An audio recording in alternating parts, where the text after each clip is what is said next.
The pattern that I'm gonna work for the sleeves will be rolled edge pattern for the sleeves.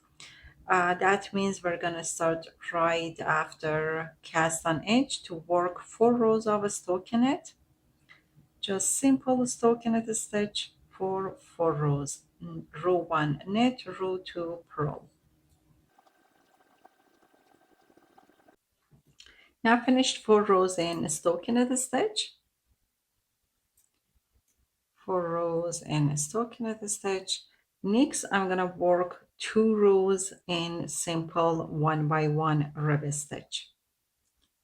That will give me that rolled uh,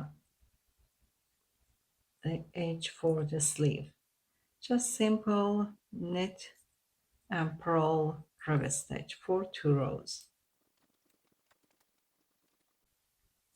Now I finished 2 rows with knit and purl rib stitch.